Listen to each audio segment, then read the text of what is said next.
హల్లెలూయా. యేసుక్రీస్తు వారు పలికినటువంటి 5వ మాట లేఖన భాగం చూసుకుందామండి. యోహాను రాసిన సువార్త 19వ అధ్యాయము 28వ వచనం 29 కూడా.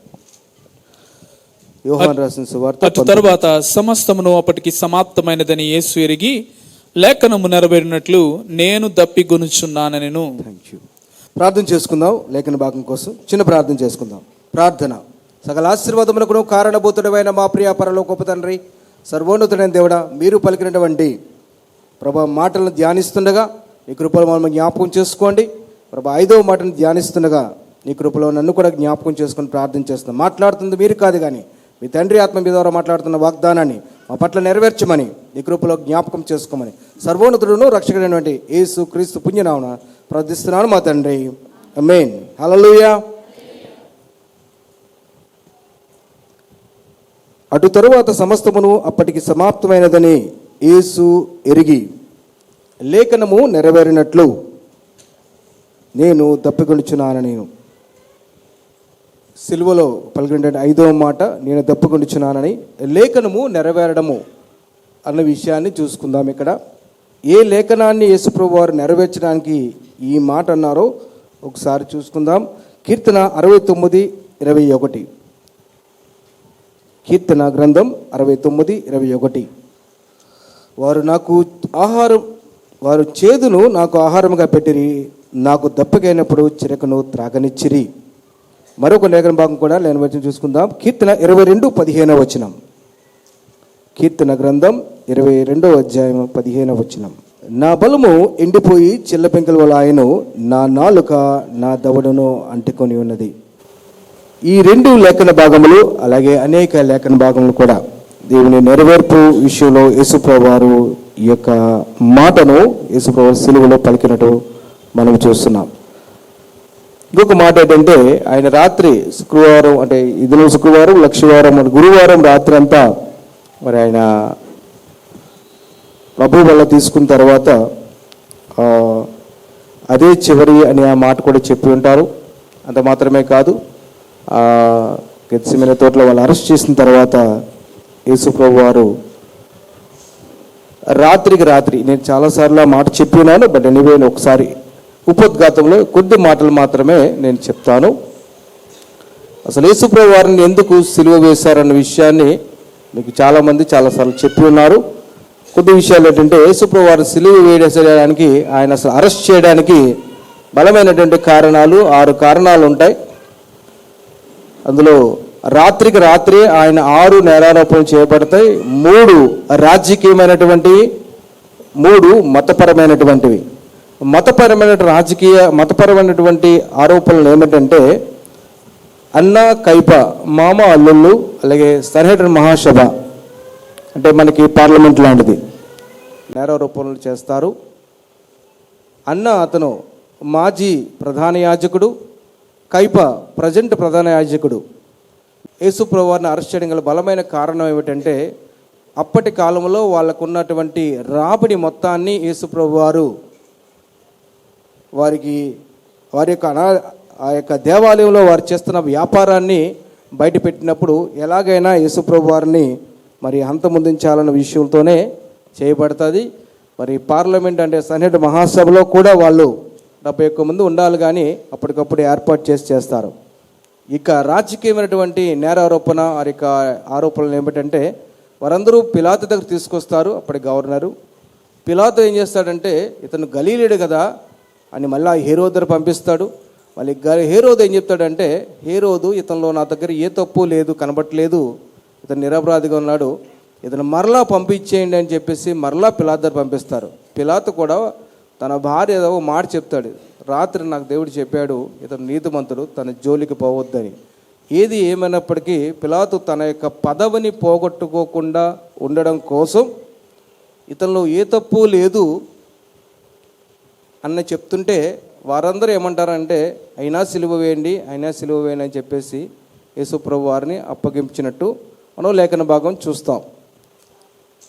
ఎలాగైనా అప్పుడు ఈ పిలాతు తను తప్పించుకోవడానికి, తన పదవి పోతుందన్న భయం చేత సో మిమ్మల్ని అప్పగిస్తున్నానని చెప్పేసి వాళ్ళకి అప్పచెప్తారు.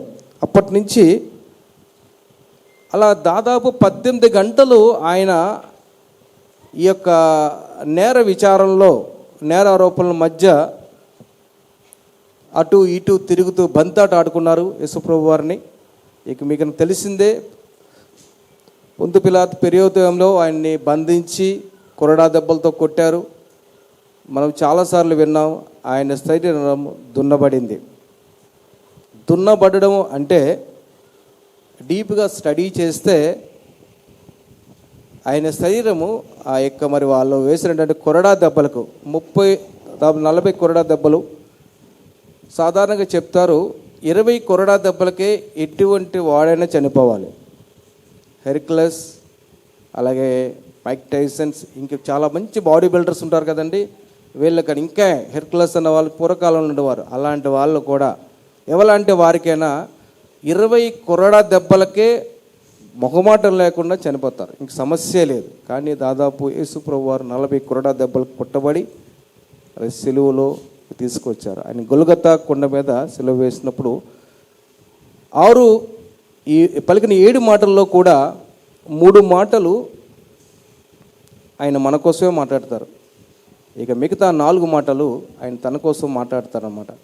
ఎందుకు యేసుప్రభు వారు నేను తప్పికొనుచున్నాను, అప్పటికి సమస్తమును సమాప్తమైనదని యేసు ఎరిగి.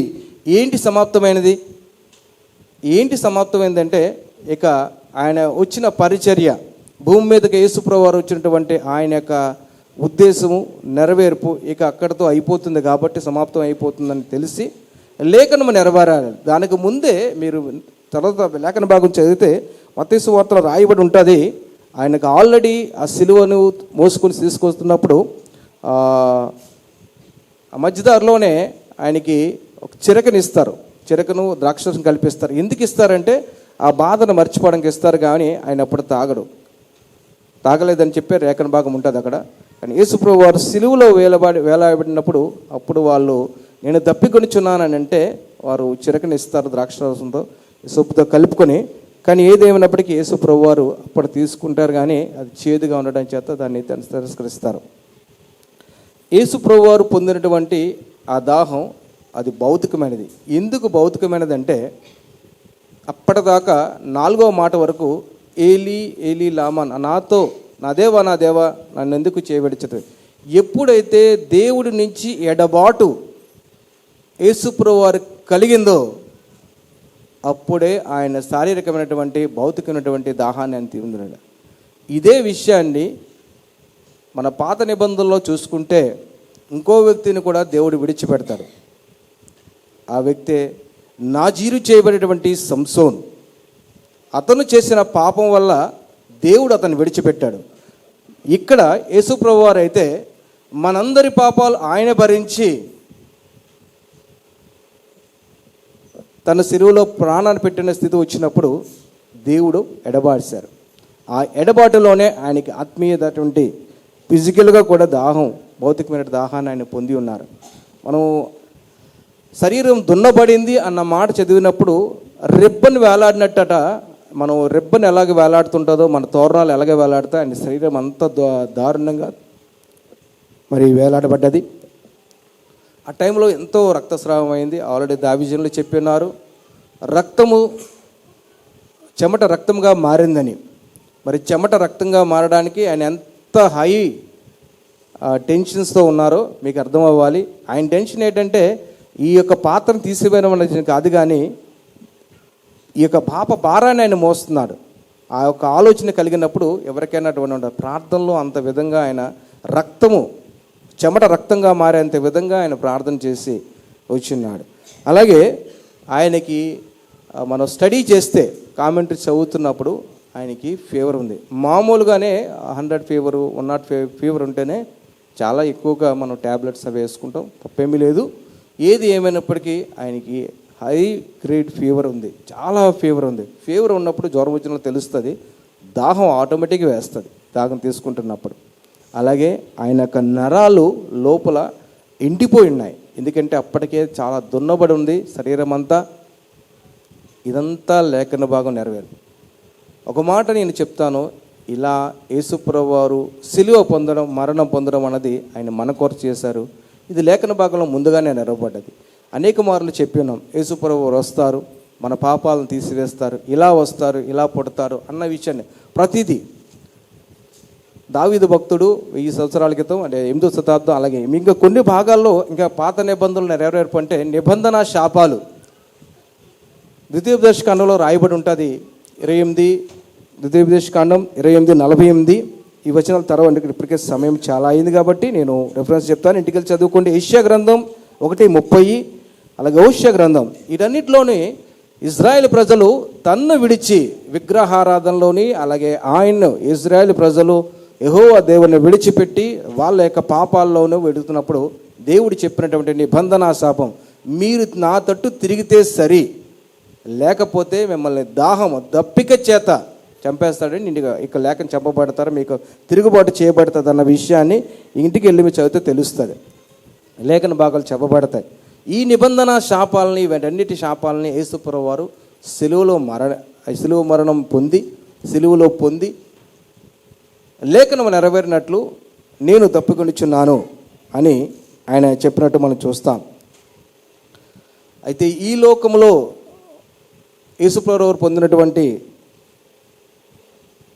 ఆయనటువంటి ఆత్మీయ దాహము ఏమిటంటే, మరి ఆయన అయితే భౌతిక దాహం పొందినప్పుడు ఆయన చిరకను అందించారు, అది వేరే విషయం. సో ఈ లోకంలో మన మట్టుకు మనం ఏం చేయగలుగుతున్నాం, మనకు ఆత్మీయ దాహం ఏముంది, ఎలా జీవించగలుగుతున్నాం. ఆయన భూమి మీదకి వచ్చి 33.5 సంవత్సరాలు పరిచర్య చేసి తన పరిచర్ని ముగించారు. చివరిగా ఆయన అది మొట్టమొదటిగా ఆయన ఆకలితో ప్రారంభించి చివరిగా ఆయన మరి దాహంతోనే ఆయన పరిచర్యను ముగిస్తాడు. సో మనము రక్షించబడిన మనం ఏ స్థితిలో ఉన్నాం, ఏ విధంగా ఉంటున్నాం, ఇదంతా యేసుప్రభువు వారు ఎవరి కోసం చేశారంటే మన కోసం, సర్వమానవాళి పాపముల కోసం ఆయన సిలువలో మరణించాడు. ఆయన దప్పికొన్నాడు. ఆయన దాహం తెచ్చడం మనవంతు బాధ్యతగా అనేక ఆత్మలను రక్షించబడాలి. దాహం విషయంలో ఇంకొక మాట నేను ముందుగా చెప్తాను. ఆల్రెడీ కింద ముందు ఒకసారి చెప్పి ఉన్నాను. ఎంత దప్పికొన్నారంటే మనము లూకాసు వార్తలో ధనవంతుడు లాజరు కథ విన్నప్పుడు, ఆ కథ కాదు అది జరిగిన సంఘటన యేసుప్రభువు వారు చెప్పినప్పుడు, ఆ ధనవంతుడు మాట చెప్తాడు, నేను దప్పికొనిచున్నాను, తట్టుకోలేకపోతున్నానని నరకములో అనుభవిస్తూ. యేసుప్రభువు వారిని ఎవరైతే సొంత రక్షణగా అంగీకరించారో మరి ఒకవేళ మరణిస్తే వారు నరకంలో ఉంటారనే విషయాన్ని లేఖన భాగం తెలియజేస్తుంది. ఒకవేళ అంగీకరిస్తే ఏమవుతుందో కూడా మనం చూసుకుందాం. ఇక ఎప్పటికీ దాహం ఉండదన్న విషయాన్ని కూడా తెలియజేసుకుందాం. ప్రకటన గ్రంథం 7వ అధ్యాయము 16వ వచనం చదువుకుందాం. యేసుప్రభువుని రక్షించిన వాళ్ళు యేసుప్రభువుని నమ్ముకుంటే ఏమి ఉండదో దేవుడు చెప్తాడు. ప్రకటన గ్రంథం 7:16. యేసుప్రభువు వారు నమ్ముకున్నప్పుడు మనం చనిపోయిన తర్వాత వారికి ఇక మీదట ఆకలి అయినను దాహమైనను ఉండదు, సూర్యుని ఎండ అయినను ఏ వడగాలి అయినను వారికి తగులదు. ఎలయనగా సింహాసనం మధ్య నుండి గొర్రె పిల్ల వారికి కాపరి అయి జీవ జలముల బుగ్గల యొద్దకు వారిని నడిపించును. దేవుడే వారి కన్నుల నుండి ప్రతి బాష్ప బిందువును తుడిచివేయును. హల్లెలూయా. ఇక్కడ రాయబడి ఉన్నది, ఇక మీదట వాళ్ళకి ఏముండదటండి, ఆకలైనను దాహమైనను ఉండదు. ఇది ఎవరికో అంటే, ఒకవేళ యేసుప్రభు వారు, నేను అనేక మార్లు ఈ మాట చెప్పాను, సో మరొకసారి చెప్తాను. యేసుప్రభు వారు ఈ యొక్క సబ్జెక్ట్ కాదు, కానీ ఒకవేళ ఇప్పుడు వస్తే ఎవరైతే యేసుప్రభు వారిని అంగీకరిస్తారో, సొంత రక్షణగా అంగీకరిస్తారో వారు మొట్టమొదటి ఎత్తబడతారు. సపోజ్ ఉండిపోయారనుకోండి, అప్పుడు జరిగినటువంటి వాళ్ళు ఎత్తబడిన దాంట్లో జరుగుతుంది. వాళ్ళు వీళ్ళంతా చెప్తున్నారు వాళ్ళ సింహాసనం. మనం ఎత్తబడిన తర్వాత దేవుని దగ్గర ఉంటాం. ఆ పరలోక రాజ్యంలో ఎటువంటి దాహం ఉండదు, ఆకలి దప్పులు ఉండవు. ఆయన దగ్గర ఉండడానికే మనం ప్రయత్నం చేయాలి. రక్షించబడిన మనం మాత్రమే పరలోక రాజ్యం వెళ్తే ఏంటి ఉపయోగం? అనేక మందిని కూడా దేవుని దగ్గర తీసుకురావాలి. అదే ఆయన యొక్క ఆత్మీయ దాహం. ఆయన కోరుకునేటటువంటి భూలోకంలో ఆయన దాహాన్ని తీర్చడానికి మనమంటూ ఏం చేస్తున్నాం? రక్షించబడి మనం పరలోకం వెళ్ళిపోయిన తర్వాత మన కుటుంబస్తుల పరిస్థితి ఏంటి? ఇంకా రక్షించబడిన వాళ్ళ పరిస్థితి ఏంటి? ఇంకా యేసు ప్రభువు అని తెలుసుకునే పరిస్థితి ఏంటి? మన ప్రభు బలలో ప్రవేశపెడుతున్నప్పుడు అనేక సార్లు ఒకే మాట చెప్తుంటాం, ఆయన మరణాన్ని ప్రచురించాలని. ఎందుకు ఆయన మరణాన్ని ప్రచురించాలి? ఎందుకు ఆయన మరణాన్ని ప్రచురించాలి? ఎవరి కోసం ఆయన చనిపోయారు? ఈ విషయాన్ని మనం అనేక మందికి తెలియజేయాలి. మన తోటి వాళ్ళకి కానీ, మన బంధువులకు కానీ, స్నేహితులకు కానీ అనేక మందికి ఈ విషయాన్ని మనం తెలియజేయవలసిందిగా కోరుచున్నాను. మనకు నిత్య దాహం అంటే ఇంకా దాహం అంటూ లేకుండా నిత్యము దేవుడితో ఉండడానికి ఒక మార్గం ఏంటంటే ఆయన అంగీకరించడం, ఆయనతో అంటుకట్టాలి. ఇదే దేవుడు కోరుకుంటున్నాడు. ఒక మాట చూసుకుందాం, ఎందుకంటే యెషయా గ్రంథం 1:30 ఈ నిబంధన అసలు ఏం జరుగుతుందో చూద్దాం ఒకసారి. యెషయా గ్రంథం 1:30 చదువుకుందాం. 1:30 నిబంధన శాపం. మీరు ఆకులవాడు మస్తిష్క వలెను నీరు లేని తోట వలెను అగుదురు. నీరు లేని తోట వలె. మనం యేసు ప్రభువుని అంగీకరించకపోతే ఒకవేళ మన జీవితంలో నీరు లేని తోట అలా అయిపోతుంది మన పరిస్థితి.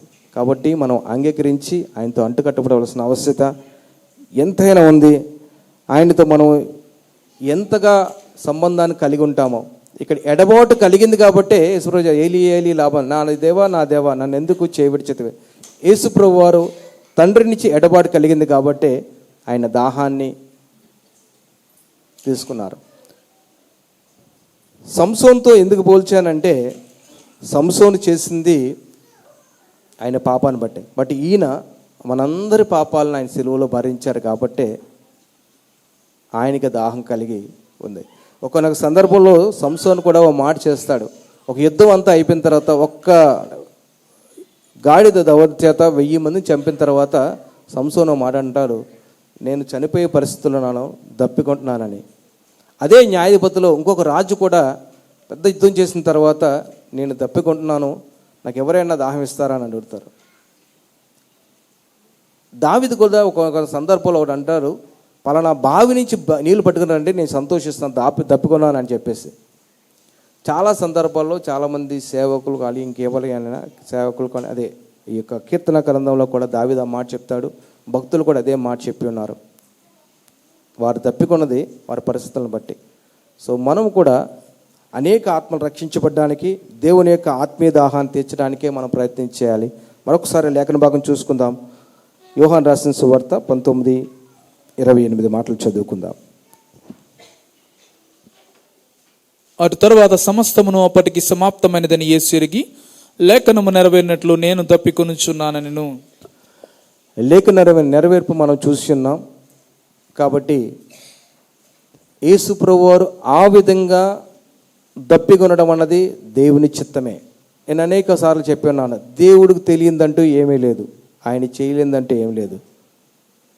యేసు ప్రభువుల దగ్గరకు వచ్చి ఒకసారి మీ బోధకుడు ఏమి పండు కట్టడా అని అన్నప్పుడు వాళ్ళ శిష్యులు వచ్చి అడుగుతారు, వాళ్ళని పండు కట్టమని అడుగుతున్నారు, ఏం చేయమంటావు అంటే, నువ్వు పలానా దగ్గరికి వెళ్ళి నువ్వు చేప వలవ ఇస్తే ఒక చేప ఉంటుంది, ఆ చేపలో ఒక షెకేలు ఉంటుంది, దాన్ని తీసుకొచ్చి అంటారు.